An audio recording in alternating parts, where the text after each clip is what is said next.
الحمدللہ رب العالمین والصلاة والسلام علی سید المرسلین اما بعد ان اللہ وملائکتہ یصلون علی النبی یا ایھا الذین آمنوا صلوا علیہ وسلموا تسلیما اللہ رب محمد صلی اللہ علیہ وسلم نحن عباد محمد صلی اللہ علیہ وسلم صلی اللہ تعالی علیہ وسلم۔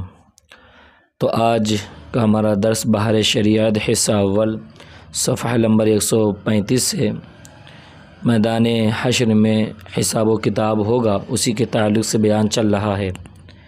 تو آؤ سماعت کرنے سے پہلے اچھی اچھی نیتیں کر لیں، اور آپ سبھی کا ہمارا YouTube channel Barkati online academy سے جڑنے کے لیے آپ سب کا بہت بہت شکریہ، آپ سب کا تہ دل سے میں استقبال کرتا ہوں۔ تو سماعت فرمائیں۔ پھر باوجود ان مصیبتوں کے کوئی کسی کا پرسانی حال نہ ہوگا، بھائی بھائی سے بھاگے گا، ماں باپ اولاد سے پیچھا چھڑائیں گے، بیوی بچے الگ جان چرائیں گے، ہر ایک اپنی اپنی مصیبت میں گرفتار۔ کون کس کا مددگار ہوگا؟ حضرت آدم علیہ السلام کو حکم ہوگا کہ آدم دوزخیوں کی جماعت الگ کر۔ عرض کریں گے کتنے میں سے کتنے؟ ارشاد ہوگا ہر 1000 سے 999۔ یہ وہ وقت ہوگا کہ بچے مارے غم کے بوڑھے ہو جائیں گے، حمل والی کا حمل ساقط ہو جائے گا، لوگ ایسے دکھائی دیں گے کہ نشہ میں ہیں، حالانکہ نشہ میں نہ ہوں گے، لیکن اللہ کا عذاب بہت سخت ہے۔ ان عذاب ربک لشدید۔ اور غرض کس کس مصیبت کا بیان کیا جائے، ایک ہو، دو ہو، 100 ہو، 1000 ہوں، تو کوئی بیان بھی کرے۔ ہزارہا مصائب، اور وہ بھی ایسے شدید علامہ، اور یہ سب تکلیفیں 2-4 گھنٹے، 2-4 دن، 2-4 ماہ کی نہیں، بلکہ قیامت کا دن 50,000 برس کا ایک دن ہوگا۔ اللہ اکبر۔ قریب آدھے کے گزر چکا ہے، اور ابھی تک اہل محشر اسی حالت میں ہیں کہ اب آپس میں مشورہ کریں گے، کوئی اپنا سفارشی ڈھونڈنا چاہیے کہ ہم کو ان مصیبتوں سے رہائی دلائے۔ ابھی تک تو یہی نہیں پتہ چلتا ہے کہ آخر کدھر کو جانا ہے۔ یہ بات مشورے سے قرار پائے گی۔ حضرت آدم علیہ السلام سب کے باپ ہیں، اللہ تعالیٰ نے ان کو اپنے دست قدرت سے بنایا اور جنت میں رہنے کو جگہ دی، اور مرتبہ نبوت سے سرفراز فرمایا، اور ان کی خدمت میں حاضر ہونا چاہیے، وہ ہم کو اس مصیبت سے نجات دلائیں گے۔ غرض افتہ خیزہ کس کس مشکل سے ان کے پاس حاضر ہوں گے، عرض کریں گے اے آدم آپ ابو البشر ہیں، اللہ تعالیٰ نے آپ کو اپنے دست قدرت سے بنایا اور اپنی چنی ہوئی روح آپ میں ڈالی، اور ملائکہ سے آپ کو سجدہ کرایا، جنت میں آپ کو رکھا، تمام چیزوں کے نام آپ کو سکھائے، آپ کو صفی کیا، یعنی آپ دیکھتے نہیں کہ ہم کس حالت میں ہیں، آپ ہماری مدد فرمائیے، آپ ہماری شفاعت کیجئے، اللہ تعالیٰ ہمیں اس سے نجات دے۔ فرمائیں گے کہ میرا یہ مرتبہ نہیں، مجھے آج اپنی جان کی فکر ہے۔ اللہ اکبر۔ آج رب عز و جل نے ایسا غضب فرمایا ہے، نہ پہلے کبھی ایسا غضب فرمایا، نہ آئندہ فرمائے۔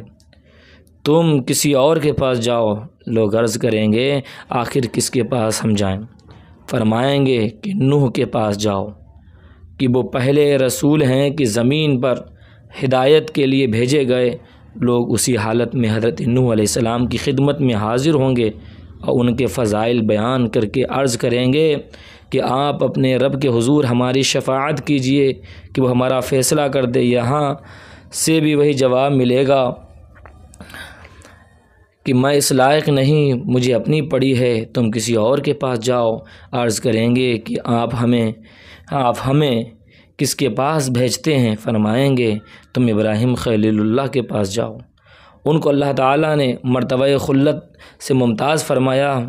لوگ یہاں حاضر ہوں گے، وہ بھی یہی جواب دیں گے کہ میں اس کے قابل نہیں، مجھے اپنا اندیشہ ہے۔ مختصر یہ کہ وہ حضرت موسیٰ علیہ السلام کی خدمت میں بھیجیں گے، وہاں بھی وہی جواب ملے گا۔ پھر موسیٰ علیہ السلام حضرت عیسیٰ علیہ السلام کے پاس بھیجیں گے، وہ بھی یہی فرمائیں گے کہ میرے کرنے کا یہ کام نہیں، آج میرے رب نے وہ غضب فرمایا ہے کہ ایسا نہ کبھی فرمایا اور نہ فرمائے۔ مجھے اپنی جان کا ڈر ہے، تم کسی دوسرے کے پاس جاؤ۔ لوگ عرض کریں گے آپ ہمیں کس کے پاس بھیجتے ہیں؟ لوگ کہتے ہیں نا، لوگوں سے کہو حشر میں کیا ہوگا؟ کہتے ہیں جو ہوگا دیکھا جائے گا۔ اللہ اکبر، کیا دیکھا جائے گا؟ تم ان کے حضور حاضر ہو جن کے ہاتھ پر فتح رکھی گئی ہے، جو آج بے خوف ہیں اور وہ تمام اولاد آدم کے سردار ہیں۔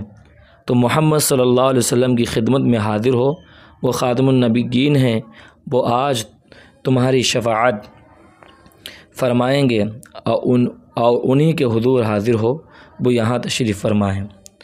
اب لوگ پھرتے پھراتے، ٹھوکریں کھاتے، روتے چلاتے، دہائی دیتے حاضر بارگاہ بے کس پناہ ہو کر عرض کریں گے اے محمد صلی اللہ علیہ وسلم، اے اللہ کے نبی، حضور کے ہاتھ پر اللہ تعالیٰ نے فتح باب رکھا، آج حضور مطمئن ہیں۔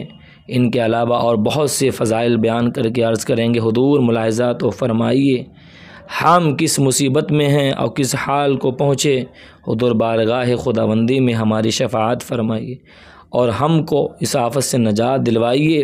جواب میں ارشاد فرمائیں گے انا لہا، میں اس کام کے لیے ہوں، انا صاحبکم، میں ہی وہ ہوں جسے تم تمام جگہ ڈھونڈ آئے۔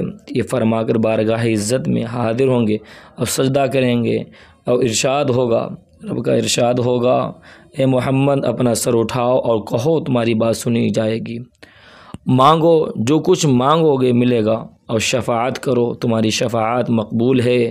دوسری روایت میں ہے کہ وقل تطاع، یعنی فرماؤ تمہاری اطاعت کی جائے۔ پھر تو شفاعت کا سلسلہ شروع ہو جائے گا، یہاں تک کہ جس کے دل میں رائی کے دانہ سے کم بھی ایمان ہوگا، اس کے لیے بھی شفاعت فرما کر اسے جہنم سے نکالیں گے۔ یہاں تک کہ جو سچے دل سے مسلمان ہو اگر مسلمان ہوا، اگرچہ اس کے پاس کوئی نیک عمل نہیں ہے، اسے بھی دوزخ سے نکالیں گے۔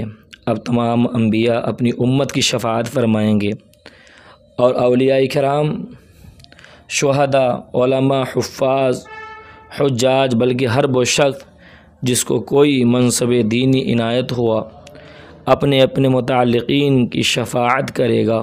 نابالغ بچے جو مر گئے ہیں اپنے ماں باپ کی شفاعت کریں گے، یہاں تک کہ علماء کے پاس کچھ لوگ آ کر عرض کریں گے کہ ہم نے آپ کے وضو کے لیے فلاں وقت میں پانی بھر دیا تھا، کوئی کہے گا کہ میں نے آپ کو استنجے کے لیے ڈھیلا دے دیا تھا، علماء ان تک کی شفاعت کریں گے۔ سبحان اللہ، اسی لیے تو کہتے ہیں کہ ہمیں علماء سے محبت رکھنا چاہیے۔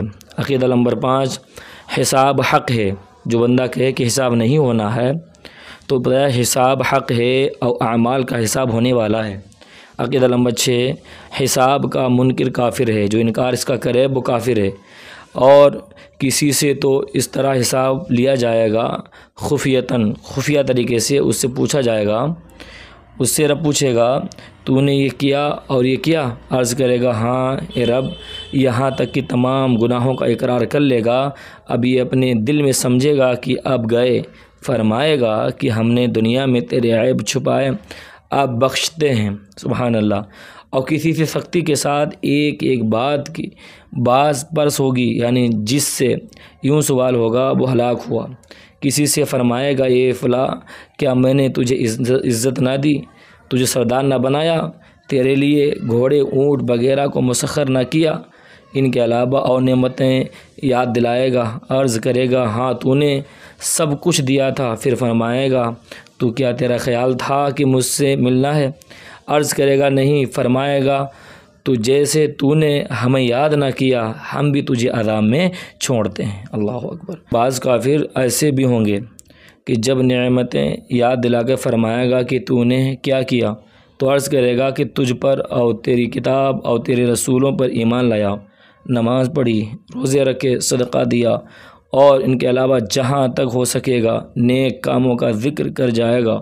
ارشاد ہوگا تو اچھا تو ٹھہر جا، تجھ پر گواہ پیش کی جائیں گے۔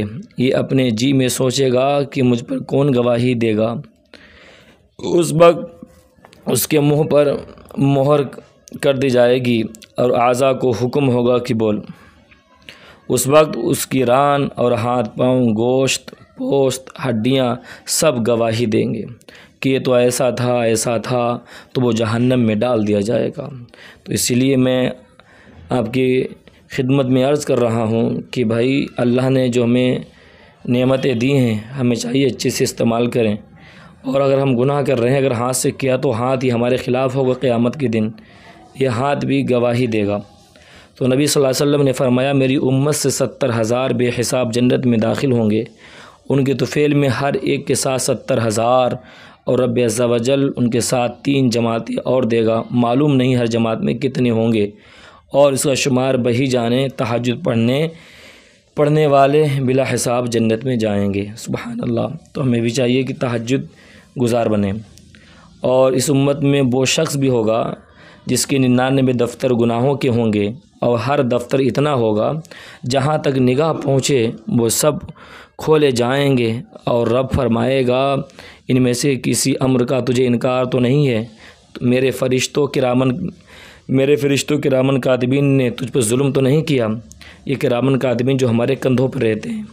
عرض کرے گا نہیں اے رب، پھر فرمائے گا تیرے پاس کوئی عذر ہے؟ عرض کرے گا نہیں اے رب، فرمائے گا ہاں تیری ایک نیکی ہمارے حضور میں ہے، تجھ پر آج ظلم نہ ہوگا۔ اس وقت ایک پرچہ جس میں اشہد ان لا الہ الا اللہ و اشہد ان محمدًا عبدہ و رسولہ ہوگا نکالا جائے گا، اور حکم ہوگا جا طلبہ۔ عرض کرے گا اے رب یہ پرچہ ان دفتروں کے سامنے کیا ہے؟ فرمائے گا تجھ پر ظلم نہ ہوگا۔ پھر ایک پلے پر یہ سب دفتر رکھے جائیں گے، اور ایک میں وہ، اور اس کی رحمت کی کوئی انتہا نہیں، جس پر رحم فرمائے تھوڑی چیز بھی بہت کثیر ہے۔ تو یہ حساب و کتاب ہونا ہے، آپ کو بھی حساب دینا ہے، ہمیں بھی حساب دینا ہے۔ اقرا کتاب کا، تو اپنی کتاب خود پڑھ۔ آج جو ہم کر رہے ہیں گناہ ہیں یا جو نیکی کر رہے ہیں ہمیں خود بیان کرنا ہے۔ تو اسی لیے خدا را ہمیں چاہیے کہ میدان محشر قائم ہونا ہے، وہاں حساب کتاب ہونا ہے، یہ حق ہے حساب و کتاب ہونا، تو ہم کیوں نہ نیک عمل کر کے جائیں، ایسے عمل کر کے جائیں میدان محشر میں اولین آخرین، اور بالخصوص آپ صلی اللہ علیہ وسلم جلوہ فرما ہوں گے، تو کیوں نہ آپ صلی اللہ علیہ وسلم کے سامنے ہم بس یہی جواب دیں کہ اللہ ہم نے نبی صلی اللہ علیہ وسلم سے محبت کی ہے، آپ صلی اللہ علیہ وسلم جو دین لے کر کے آئے تھے تیرا اس پہ عمل کیا ہے، اور آپ صلی اللہ علیہ وسلم کی سنت پہ عمل کیا ہے۔ تو اللہ تعالی ہمیں آپ کو عمل کی توفیق عطا فرمائے۔ آپ سبھی سے گزارش ہے کہ ہمارے YouTube channel Barkati online academy کو سبسکرائب کریں، زیادہ سے زیادہ لوگوں تک شیئر کریں۔ السلام علیکم ورحمۃ اللہ وبرکاتہ۔